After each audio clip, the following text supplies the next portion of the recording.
कारण लाडकी बहीण योजनेच्या निकषात न बसणाऱ्या अपात्र बहिणींची आता घरोघरी जाऊन चौकशी होणार आहे। तर आपण पाहतोय ज्या लाडक्या बहिणींच्या घरी चारचाकी आहे त्या बहिणींना या योजनेतून अपात्र ठरवलं जाणार आहे। आजपासून लाडक्या बहिणींच्या घरी पर्यवेक्षिका अंगणवाडी सेविका जाऊन योजनेच्या निकषात बसणाऱ्या महिलांची पडताळणी करतील। 8 दिवसांमध्ये पडताळणी पूर्ण करून अहवाल पाठवावा हे आदेश महिला आणि बालविकास विभागाने दिलेले आहेत। त्या अनुषंगाने आता काम केलं जाते। या संदर्भात आपण ग्राफिक्सच्या माध्यमातून जाणून घेतोय की एकूण लाभार्थी महिला ज्या आहेत त्या 2.59 कोटी आहे। दरमहा लाभाची रक्कम 1500 रुपये इतकी आहे। दरमहा लागणारा निधी 3885 कोटी रुपये आहे। चारचाकी वाहनधारक अंदाजे 10 लाख असतील। निकष काय आहे तर महिलेचे वय जे आहे ते 18 ते 65 असावे। कुटुंबाचं वार्षिक उत्पन्न 2.5 लाख रुपयांच्या आत असावं। शिवाय कुटुंबातील कुठलाही सदस्य सरकारी नोकरीत नसावा किंवा आयकर भरणारा नसावा। संजय गांधी निराधार योजनेसारख्या अन्य योजनेचा लाभ घेतलेला नसावा। हे निकष आहेत। कुटुंबाच्या नावावर चारचाकी वाहन नसावं। जर चारचाकी वाहन असेल तर ही महिला अपात्र ठरू शकते।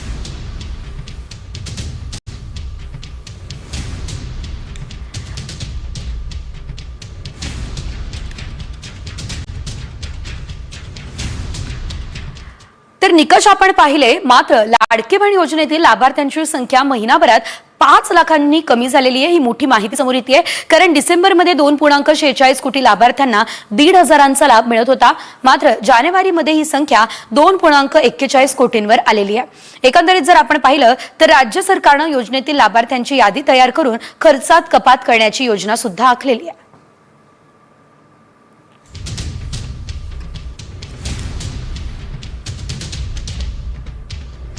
65 वर्ष किंवा त्यापेक्षा जास्त वय असलेल्यांना योजनेतून वगळण्यात आलेलं आहे। संजय गांधी निराधार योजना अंतर्गत 2 लाख लाभार्थ्यांना वगळलंय। नमो शेतकरी महासन्मान योजनेतील लाभार्थ्यांची देखील पात्रता कमी होणार आहे। कल्याणकारी योजनांसाठी खर्च वाढला त्यामुळे देखील संख्या कमी झालेली आहे। महिनाभरात लाभार्थींच्या संख्येत 5 लाखांची कमी झाली असल्याचं बघायला मिळत आहे।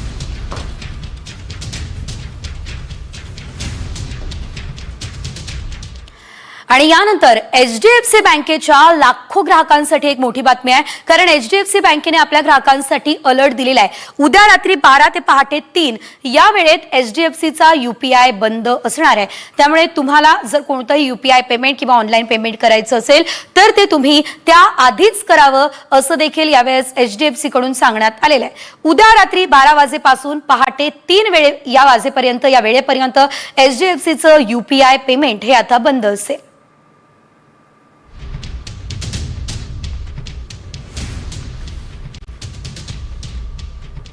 याशिवाय आणखी काही मोठ्या आणि महत्त्वाच्या घडामोडी वेगवान स्वरूपात टॉप 50 मध्ये। हिंगोलीमध्ये 4 पुरुषांनी मुख्यमंत्री लाडकी बहीण योजनेचा लाभ घेतला। हा धक्कादायक प्रकार आता समोर आलाय। औंढा तालुक्यातील 4 पुरुषांनी लाडकी बहिणीचे 6 हप्तेही घेतले, तर बोगस लाडक्या बहिणींचा लाभ घेणाऱ्या विरोधात गुन्हे दाखल होणार आहे असा इशारा दिल्यानंतर आता या 4ही पुरुषांनी योजनेतून नाव वगळलं आणि त्यासाठी विनंती अर्ज केला।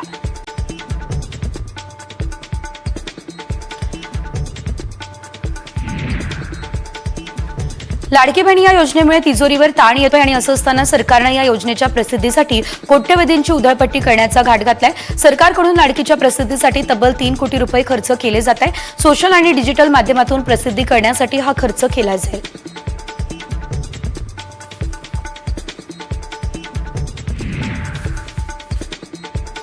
एकंदरीत लाडकी बहीण योजनेमुळे राज्याच्या आर्थिक तिजोरीवरती भार पडतोय असा आरोप केला जातोय आणि त्या पार्श्वभूमीवरतीच आणखी एक योजना बंद होणार अशी देखील माहिती मिळते।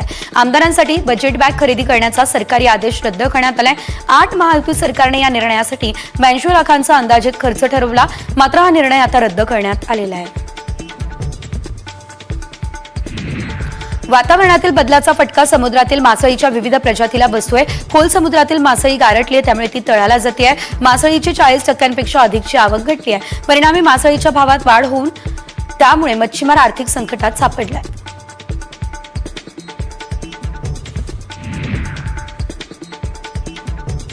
मुरुड जंजिरा या किल्ल्यावरती पोहोचणं पर्यटकांना सोपं व्हावं यासाठी आता किल्ल्याला जोडणाऱ्या जेट्टीचं काम एप्रिलपर्यंत पूर्ण होईल। त्यामुळे मे महिन्याच्या सुट्टीमध्ये पर्यटकांना सुरक्षितपणे किल्ला पाहता येईल। महाराष्ट्र सागरी मंडळाकडून 111 कोटी रुपये खर्चाचं काम हे सुरू आहे। कोकणातील आंगणेवाडी यात्रेसाठी कोकण रेल्वेकडून विशेष गाड्या चालवण्याचा निर्णय घेण्यात आला। प्रवाशांची गर्दी लक्षात घेता 21-22 फेब्रुवारीला विशेष गाड्या चालणार आहे। या विशेष गाड्यांचं आरक्षण रविवारपासून खुलं होईल।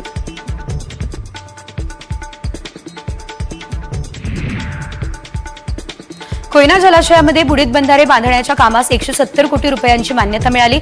या जलाशयामध्ये 25 बंधारे बांधण्यात येणार आहे आणि या निर्णयामुळे या भागात पाण्याचे दुर्भिक्ष असणाऱ्या गावांना आणि शेतकऱ्यांना याचा लाभ होईल। गुजरातमध्ये मुंबई अहमदाबाद बुलेट ट्रेन मार्गावर 100 मीटर लांबीचा मेक इन इंडिया स्टील पूल उभारण्यात आला। नॅशनल हायस्पीड रेल कॉर्पोरेशन लिमिटेडने हा पूल यशस्वीरित्या उभारला। बुलेट ट्रेन प्रकल्पाचं काम महाराष्ट्र, गुजरात, दादरा आणि नगर हवेलीमध्ये वेगानं सुरू आहे। कोकण द्रुतगती महामार्गाचं काम वेगानं सुरू आहे आणि या महामार्गाचं काम 95% पूर्ण सुद्धा झालंय। या महामार्गामुळे मुंबईकरांना गोवा 6 तासात गाठता येईल। त्यामुळे प्रवाशांचा वेळ वाचेल आणि अनेक गावं देखील गाठता येणार आहेत। कळंबोलीमधील वाहतूक कोंडी फोडण्यासाठी सरकारने आता एक मोठा निर्णय घेतलेला आहे। आता या ठिकाणी डबल डेकर इंटरचेंज तयार करण्यात येईल। त्यामुळे वाहतूक कोंडी कमी प्रमाणात होणार आहे। तर यासाठी 755 कोटी रुपये खर्च केले जातील। डबल डेकर इंटरचेंजमध्ये जमिनीवरील वाहतूक सुरू राहील। त्यावरून एक पूल असेल आणि त्यावर देखील एक पूल तयार करण्यात येणार आहे। गुजरातमधील सुरत या ठिकाणी मुंबई अहमदाबाद बुलेट ट्रेन मार्गावर 100 मीटर लांबीचा मेक इन इंडिया स्टील पूल हा उभारला जाईल। पश्चिम रेल्वे आणि dedicated front corridor corporation of India लिमिटेडच्या 4 मार्गिका असलेल्या ठिकाणी नॅशनल हायस्पीड रेल कॉर्पोरेशन लिमिटेडने हा पूल यशस्वीरित्या उभारलाय।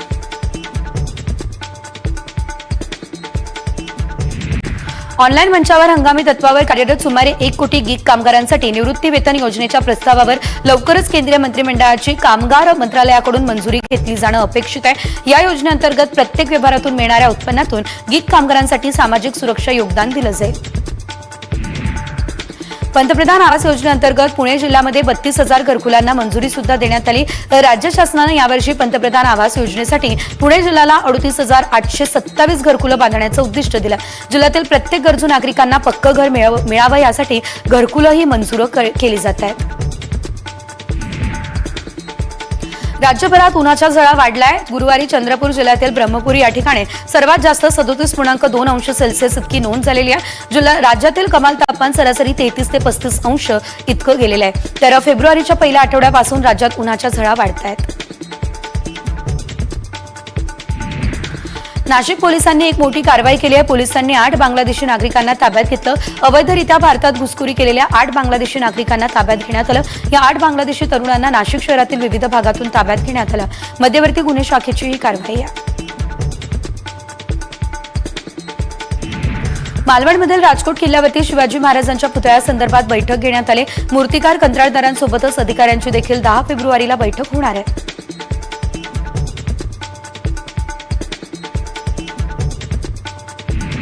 पुण्यातल्या बंड गार्डनमध्ये मोबोज हॉटेल कंपाऊंड परिसरामध्ये पुणे पालिकेने मोठी कारवाई केली। पालिकेच्या अतिक्रमण विभागानं मोफत हॉटेल कंपाऊंडमध्ये अनेक अतिक्रमण हटवले। व्यावसायिक आणि रहिवासी संघटनांचा या कारवाईला विरोध होता। मात्र कोर्टाच्या आदेशाने ही कारवाई करण्यात आली आहे असं प्रशासनाचं म्हणणं आहे।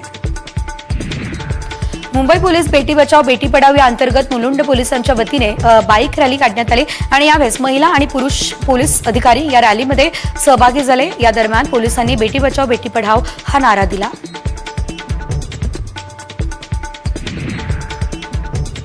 जालन्याच्या बदनापुरात 12वीमध्ये शिकणाऱ्या तरुणीनं गळफास घेत आपलं जीवन संपवलं। आत्महत्येचं कारण अस्पष्ट आहे। कस्तुरबा गांधी बालिका विद्यालयातील वसतिगृहात गळफास घेऊन तरुणीनं आत्महत्या केली आहे। या प्रकरणाचा अधिकचा तपास सुरू आहे। धुळ्यात स्थानिक गुन्हे शाखेच्या पथकानं महिंद्रा पिकअपमधून होत असलेली विदेशी दारूची तस्करी रोखली। या कारवाईमध्ये तब्बल 6,63,000 रुपयांची विदेशी दारू आणि वाहन जप्त केलं। दारूबंदी कायद्यानुसार गुन्हा देखील दाखल करण्यात आलेला आहे। अंधेरीमध्ये 3 अल्पवयीन मुली घर सोडून पळाल्या आहेत। वडिलांनी सतत मोबाईल वापरामुळे ओरडल्यानं मुलीने रागात घर सोडलेलं आहे। तिने घर सोडताना 2 वर्ग मैत्रिणींना ती घेऊन गेलेली आहे। तीनही मुली इयत्ता 7वीमध्ये शिकतायत। मुलीच्या पालकांनी पोलिसात तक्रार केली आहे। अवघ्या 4 तासांमध्ये पोलिसांनी मुलींना ताब्यात घेत पालकांच्या स्वाधीन केलेलं आहे। पुण्यात एका दलालानं 50 शिक्षकांकडून 17 लाख रुपये लुबाडले। पदवीधर नसलेल्या कला शिक्षकांना पदवीधर वेतन श्रेणीचे फायदे मिळवून देण्यासाठी या दलालानं बनावट अध्यादेश जारी केला। त्यासाठी शालेय शिक्षण आणि क्रीडा विभागाचे अतिरिक्त सचिव प्रवीण मुंडे यांच्या डिजिटल स्वाक्षरीचा वापर करण्यात आला। दरम्यान या प्रकरणी दलालाला बेड्या सुद्धा ठोकण्यात आल्या। पुण्यात जीबीएसमुळे 63 वर्षीय रुग्णाचा उपचारादरम्यान मृत्यू झाला। राज्यात आतापर्यंत जीबीएसमुळे 6 जणांचा मृत्यू झालेला आहे। दरम्यान पुण्यात जीबीएसच्या रुग्णांची संख्या 173 वर गेली आहे। 55 रुग्णांवर आयसीयूमध्ये उपचार होत आहे। यातील 21 रुग्ण व्हेंटिलेटरवर आहेत। मूर्ती घडवताना पीओपीचा वापर मोठ्या प्रमाणात केला जातो। शाडू मातीच्या मूर्ती घडवून त्या तुलनेत महाग पडतात आणि यामुळे मूर्तिकारांना शाडू मातीसाठी अनुदान देण्याचा निर्णय घेण्यात आला। या निर्णयामुळे मूर्तिकारांना गणेशोत्सवात फायदा होईल।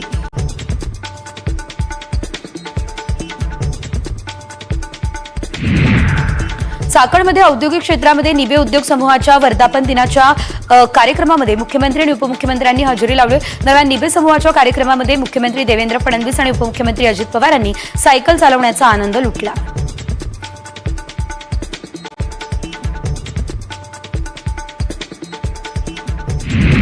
महायुतीच्या बातम्या नीट द्या नाहीतर गोळ्या घालू असं मिश्किल वक्तव्य उपमुख्यमंत्री अजित पवार यांनी केलं। चाकणमध्ये आयोजित एका कार्यक्रमात मुख्यमंत्री फडणवीस आणि उपमुख्यमंत्री अजित पवार आले। यावेळी फडणवीस अजित पवार यांनी हाती AK-47 घेतली आणि संवाद साधताना अजित पवार यांनी हे मिश्किल वक्तव्य केलं। महायुतीने शिवाजी महाराजांचा मतांसाठी वापर केला असा हल्लाबोल माजी मुख्यमंत्री उद्धव ठाकरेंनी केलाय।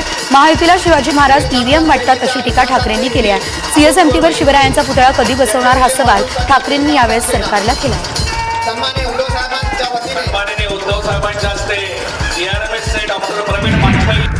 शेतरस्ते बंद करणाऱ्यांवर महसूल प्रशासनामार्फत फौजदारी गुन्हे दाखल करावे हा आदेश महसूल मंत्री चंद्रशेखर बावनकुळेंनी दिले। राज्यातील सर्वच शिवपाणंद आणि शेतरस्त्यांची हद्द निश्चित करून त्यांची कामं दर्जेदाररित्या पूर्ण करा या सूचना बावनकुळेंनी केल्या।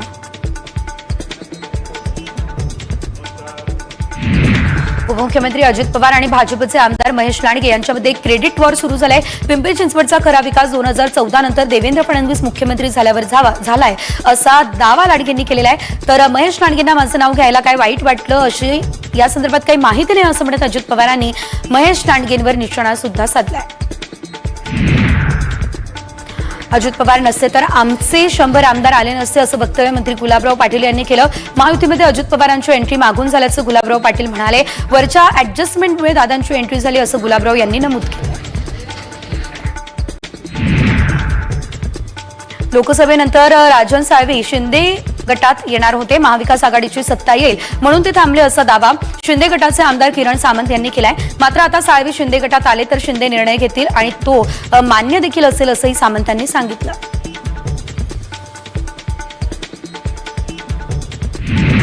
पिंपरी चिंचवड पोलीस आयुक्तालयाच्या नवीन इमारतीचं भूमिपूजन मुख्यमंत्री देवेंद्र फडणवीस आणि उपमुख्यमंत्री अजित पवार यांच्या उपस्थितीत झालं।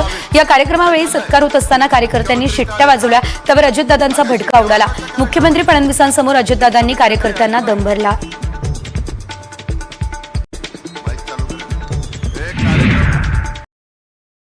पिंपरी चिंचवड शहरातील एका कार्यक्रमात अजित पवारांचा रुद्र अवतार बघायला मिळाला। पोलीस आयुक्तालयाच्या भूमिपूजनाच्या कार्यक्रमात शिट्ट्या वाजवणाऱ्यांवर अजित पवार चांगलेच संतापले। शिस्तप्रिय पोलिसांच्या कार्यक्रमात शिट्ट्या मारून बेशिस्तपणे वागू नका असा दम अजितदादांनी दिला। संपर्क प्रमुखांची नियुक्ती करून यावेळेस आपण पाहतोय मुख्यमंत्र्यांनी शिंदे अजितदादांना झटकाच दिलेला आहे। तर एसटी महामंडळाच्या चेअरमन पदावर नियुक्ती करून आणखी एक दणका दिलाय। एसटी महामंडळाच्या चेअरमन पदावर संजय शेट्टींची नियुक्ती आता करण्यात आली। या मुख्यमंत्र्यांच्या निर्णयामुळे भरत गोगावले आणि प्रताप सरनाईक यांना झटका बसला। राज्याचे शिक्षण मंत्री दादा भुसे अमरावती जिल्ह्याच्या दौऱ्यावर आले आहेत। भुसेंनी पालिकेच्या शाळेत भेट देऊन पाहणी केलेली आहे। विद्यार्थ्यांसोबत संवाद साधत शाळेत कशा प्रकारे शिक्षण शिकवलं जातं याचा आढावा घेतलाय। पाचही जिल्ह्यातील शिक्षणाधिकाऱ्यांसोबत बैठक घेत शैक्षणिक सत्राचा आढावा घेण्यात आलाय।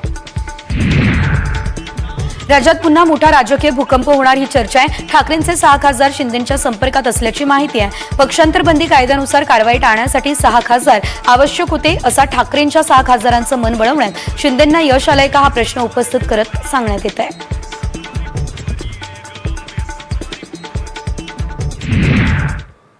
आता बघूयात एक ब्रेकिंग न्यूज। राष्ट्रवादीचे आमदार अमोल मिटकर यांनी काल रात्री अचानक अकोल्यातील बेघर निवारा केंद्राला भेट दिली।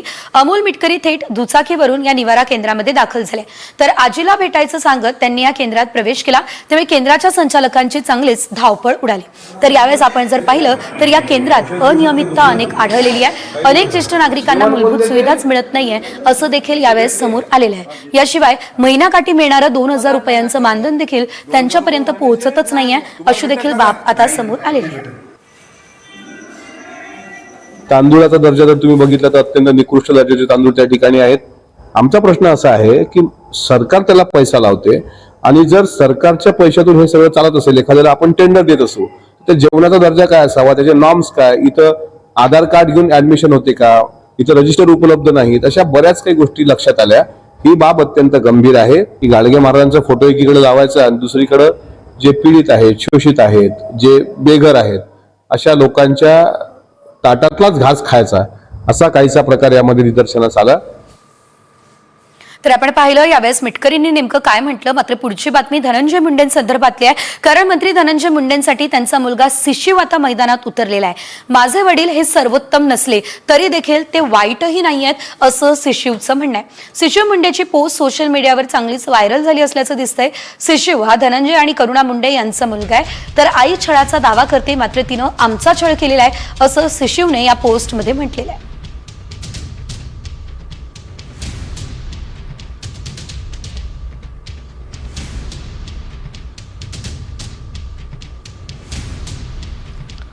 वडील सर्वोत्तम नसले तरी आमच्यासाठी आई एवढे ते वाईट नाहीत। वडील आईसोबत कठोर असले तरी आमच्यासोबत ते कठोर नाहीत। आई छळाचा दावा करते तसाच छळ तिने देखील आमचा केलेला आहे असं शिशिवचं म्हणणं आहे। मी, माझी बहीण, वडील धनंजय यांचा करुणा मुंडेंनी छळ केला असंही यावेळेस शिशिवचं म्हणणं आहे। आमच्या कौटुंबिक समस्येला मनोरंजनाचं साधन बनवलं जातंय असंही शिशिवने यावेळेस आपल्या पोस्टमध्ये म्हटलं। 2020 पासून वडील आमची काळजी घेत आहेत।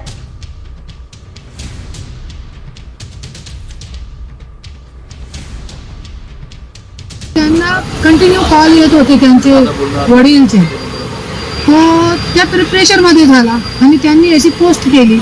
माझ्याकडे सगळे जे खोटे आरोप माझ्यावरती करावतात धनंजय मुंडे सगळे फेटाळण्यासाठी माझ्याकडे सगळे पुरावे आहे, मी ते दाखवण्यासाठी दाखवू शकतो। तर धनंजय मुंडे यांच्यासाठी आता त्यांचा मुलगा मैदानात तर उतरला, मात्र करुणा मुंडे यांनी एक गंभीर आरोप केलेला आहे, तो म्हणजे दबाव त्या मुलावर आहे आणि त्यामुळे त्याने अशी पोस्ट केली असं त्यांचं म्हणणं आहे। याशिवाय राज्यभरातल्या आणखी काही मोठ्या आणि महत्त्वाच्या अपडेट्स ज्यांचा आढावा घेऊयात 36 जुलै 36 रिपोर्टर्समध्ये। अमरावतीमध्ये शेतकऱ्यांच्या प्रश्नांवर ठाकरे गटाचे शिवसैनिक आक्रमक झाले असल्याचं दिसतंय।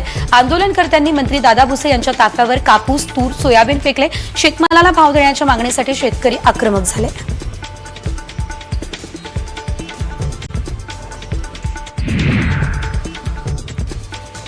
संभाजीनगरमध्ये पारधी तांडा गावामध्ये रोजगार हमी योजनेअंतर्गत 27 विहिरींचं काम मंजूर करण्यात आलं, मात्र त्यात सरपंच आणि ग्रामपंचायतीचे काही सदस्य हस्तक्षेप करत आहेत। त्यामुळे लाभधारक आणि ग्रामस्थांनी जलसमाधी आंदोलन सुरू केलं। लेखी आश्वासन मिळाल्याशिवाय माघारी जाणार नाही असा इशारा सुद्धा त्यांनी यावेळेस दिला।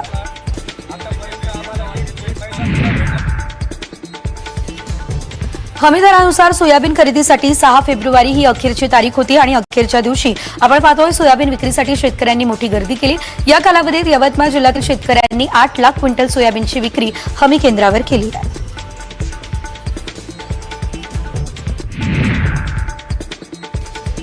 नाशिकच्या येवल्यामध्ये एक अतिशय दुःखदायक घटना घडलेली आहे। मुलाच्या निधनाच्या धक्क्यानं आईचं देखील निधन झालंय। एकाच दिवशी मायलेकाचं निधन झालं, त्यामुळे परिसरात शोककळा पसरली असल्याचं बघायला मिळालंय। यावेळेस दोघांची अंत्ययात्रा सोबत काढण्याची वेळ नातेवाईकांवर आली। या प्रसंगी दोघांनाही एकाच वेळी अग्निडाग देण्यात आला।